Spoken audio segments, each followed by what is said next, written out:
Meu nome é José Hernandes e tive uma experiência de quase morte no ano 2000. Na época eu estava trabalhando em Miami Beach, instalando linhas elétricas numa quarta-feira à noite. Não lembro exatamente porque foi na noite anterior ao dia de Ação de Graças e tínhamos muito trabalho ainda para fazer. Durante um pequeno descuido eu acabei me machucando no trabalho. Não foi nada muito sério, mas quebrei várias costelas e fui parar no pronto-socorro. Eles me enfaixaram, deram alguns analgésicos com anti-inflamatórios e me mandaram para casa. Cerca de 1 hora depois que cheguei em casa, estava muito difícil respirar e liguei de volta para o pronto-socorro. Disse que estava realmente sofrendo para respirar e perguntando se isso era normal. O médico disse que com as costelas quebradas eu não conseguiria respirar fundo, e que era para não me preocupar, que isso era normal. Na época, eu pensava de forma muito lógica e baseada em ciência, então aceitei o que aquele médico disse. Mas minha respiração foi piorando lentamente nas horas seguintes. Disse para minha esposa que ela precisava me levar para o hospital porque eu não estava conseguindo respirar. Ela e meu filho me levaram para o hospital por volta das 11 horas da noite. Cheguei ao hospital, fizeram a triagem e me receberam. Por volta de 1 hora da manhã decidiram me internar. Tomei algum soro intravenoso e em certo ponto olhei para minha esposa e filho e disse que não fazia sentido eles ficarem lá, que eu ficaria bem e para irem para casa, que era uma viagem de uns 40 minutos de carro. Quando eles saíram, a enfermeira entrou no quarto e disse: José, você sabe que tem este botão aqui perto da cama. Se precisar de alguma coisa, aperte este botão que eu entrarei. Eu olhei para ela pensando: você realmente acha que vou apertar esse botão? Eu nunca apertei o botão. Estava decidido a morrer como homem. Então ela saiu e eu continuei olhando para o relógio acima da porta, vendo o ponteiro andar lentamente. Era muito difícil respirar e eu queria apertar o botão, mas meu ego continuava dizendo: não, você é um homem forte, decida que vai ficar bem e não aperte o botão. Foi um conflito por uns 45 a 50 minutos, pensando em apertar o botão, mas não apertando. Até que meu corpo não aguentou mais e eu apertei o botão. Já eram quase 2 da manhã e demorou cerca de 1 minuto para a enfermeira chegar. Foi o minuto mais longo da minha vida. Quando ela entrou, apenas olhou para mim e virou para a esquerda apertando o código azul. Daí a sala começou a encher de gente, equipes chegando. Eu ouvia o código azul sendo anunciado.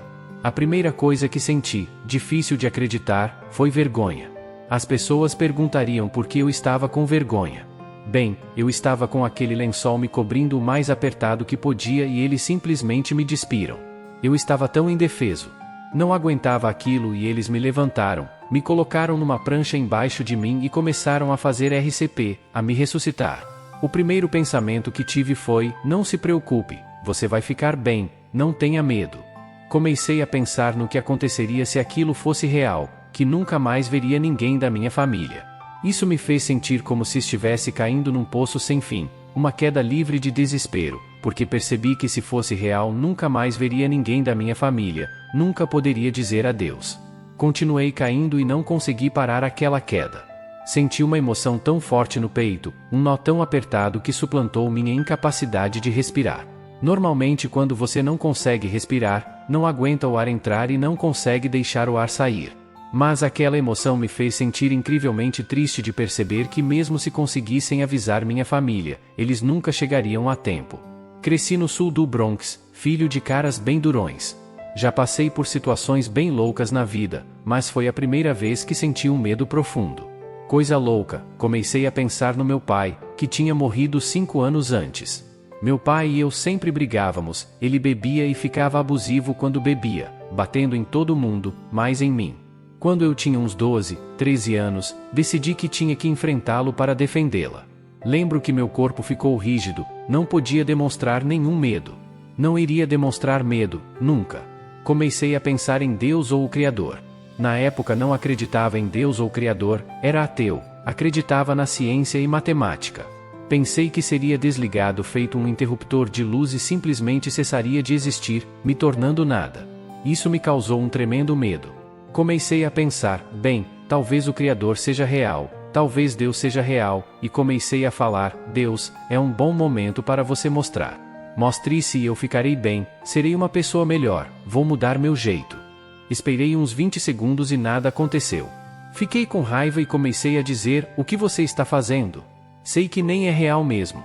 Nesse ponto, meu coração começou a ficar muito irregular. A próxima coisa que sei é que ouvia aquele som no monitor, mentalize o som. Foi o momento mais desencorajador da minha vida, eu sabia que estava morrendo.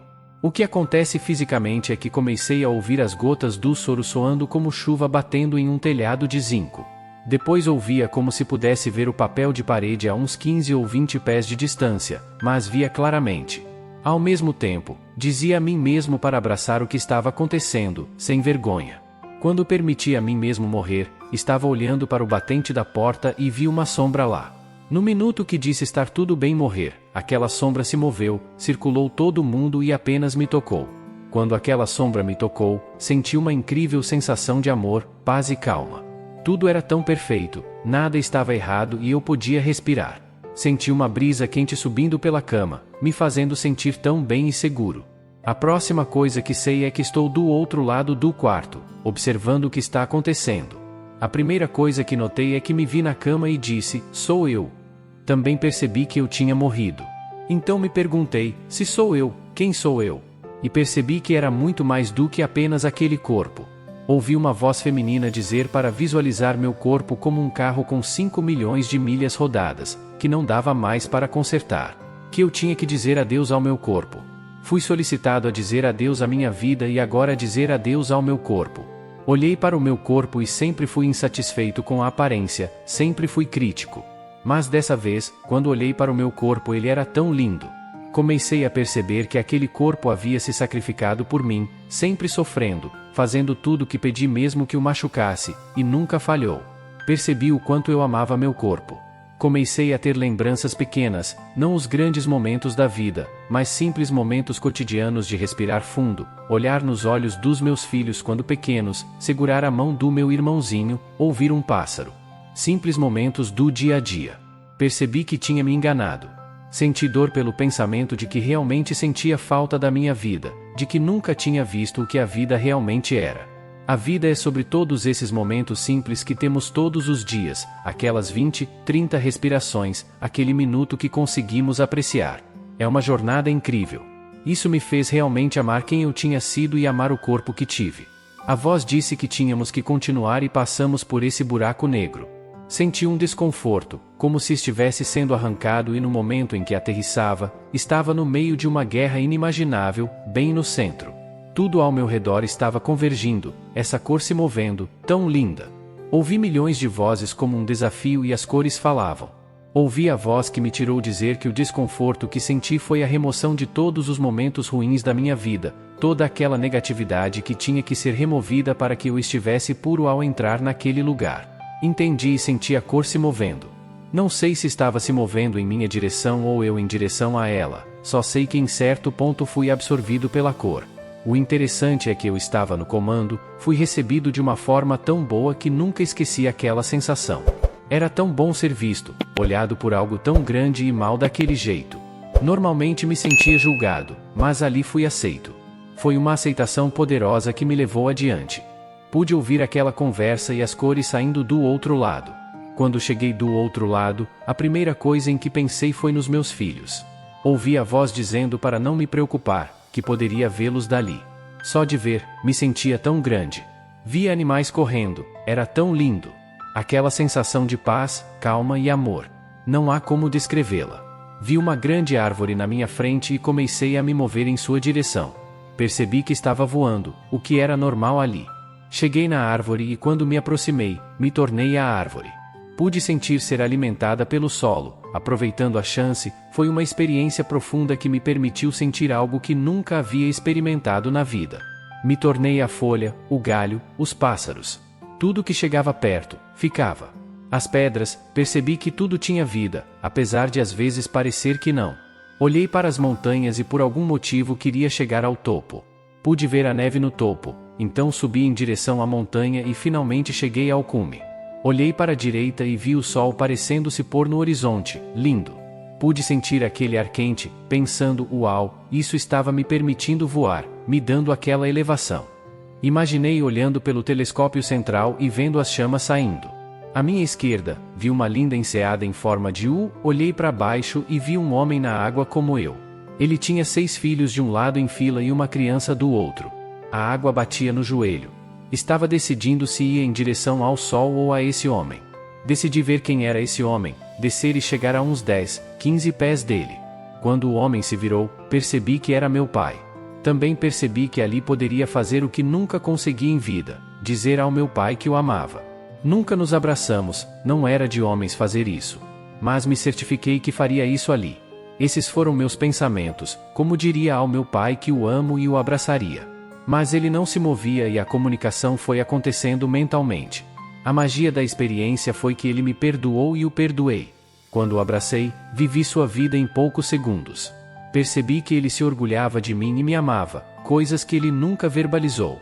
Palavras não ditas foram trocadas e chegamos ao ponto onde pude me perdoar. Acho que a parte mais poderosa da jornada foi o auto-perdão que me foi permitido ter. Nos separamos e o honrei. Ele olhou para mim e disse que eu precisava voltar, não era minha hora. Estava olhando para ele pensando, de jeito nenhum, não vou sair daqui, gosto daqui. Contrastando com quando estava morrendo e tinha tanto medo de deixar minha família. Mas ele disse que não, que eu precisava voltar. Senti aquela atração nas minhas costas, mas queria ficar. Meu pai finalmente olhou para mim e disse: "Você sabe, José, vamos fazer um acordo." Meu pai sempre fazia negócios. "Certo," ele disse, "sabe qual é o acordo? Quando chegar sua hora, prometo que virei te buscar." Quando ele disse isso pensei, melhor negócio que já ouvi. Por algum motivo, olhando para ele, estava pensando, uau, que negócio excelente, como poderia recusar? Disse ok e no minuto que concordei, aconteceu um puxão e acordei no meu corpo. A primeira coisa ao voltar foi um baque, de uma pessoa tão má que acabará de ser expulsa do céu. A segunda foi perceber que estava separado de tudo, não tinha mais aquele senso de unidade que experimentava lá. Tudo estava distinto, distante. Podia tocá-lo mas não fazia mais parte de mim. Isso me deixou muito para baixo. Agora que me estabilizaram, fiquei 3 meses no hospital, entubado. 6 meses depois, em casa e finalmente conseguindo andar com um tanque de oxigênio, comecei a ver profissionais de saúde mental, tentando descobrir qual era o meu problema. Lutei com o fato de ver esses profissionais por anos e não saber dizer o porquê de estar indo lá, falando de uma experiência de quase morte que nunca tinha ouvido falar, me sentindo isolado. Foi assustador. Depois de 3 anos, finalmente conheci alguém um pouco aberta. Não tinha falado nos outros 3 anos, apenas sentava lá falando sobre o tempo e outras coisas, me perguntando se era um processo normal de saúde mental. Mas finalmente me abri com essa profissional de saúde mental. Ela se sentou bem próxima, pegou minha mão e aquele toque simples de amor me levou de volta àquele lugar. Pude compartilhar minha história. Ela facilitou, olhou para mim e perguntou o que eu queria acreditar, que encontrei meu pai e ele voltaria quando chegasse minha hora ou que simplesmente me transformaria em nada. Qual eu queria? Fui um tolo, ela me permitiu abraçar a experiência. Não foi instantâneo, levou um tempo. Mas ela me apresentou a outros que tiveram experiências similares de quase morte. Pude compartilhar o conceito de que tinha sido o único a ter essa experiência, me sentindo isolado. Foi muito assustador. Mas pude aproveitar a experiência depois disso. Tem sido uma bênção. Quando morri, é difícil pensar em morrer porque quando se morre, não se morre. O que aprendi com a morte não teve a ver com morrer, apenas aprendi sobre viver melhor. Como viver uma vida melhor, apreciando esses momentos simples que vivenciamos todos os dias. Também aprendi como a vida é mágica. Estar do outro lado é lindo, não dá para descrever aquela sensação de paz, calma e amor que se sente naquela aceitação. Mas me ensinou quão mágico este mundo é, poder tocar, sentir e ver todas essas coisas lindas que Deus ou o Criador fez para nós. A Mãe Terra é o nosso parque de diversões, tanta beleza que ela contém é para nós. Isso mudou minha vida para melhor, me fez entender que o amor é livre de se sentir. Ter a capacidade de fazer isso aqui, em especial, ter uma oportunidade de mudar a vida. Todo mundo tem essa chance a cada segundo diante de si. Diga às pessoas que estamos sempre naquele cruzamento, a qualquer momento pode-se decidir mudar a vida para melhor. Digo que me sinto abençoado e honrado. Amo a vida e vou amar o que vier depois desta vida, esta próxima vida que está me esperando. Mas enquanto estiver aqui, meu propósito é tornar meu propósito, seja lá o que eu fizer, esse é o meu propósito. Então, mando uma mensagem para todos, façam o bem, criem boas memórias que vão levar para casa de qualquer jeito. Obrigado a todos, aprecio vocês. Tenham um dia abençoado, uma vida abençoada, muita paz. Se quiser continuar assistindo outros testemunhos como esse, não deixe de clicar em um desses vídeos que está aparecendo na sua tela.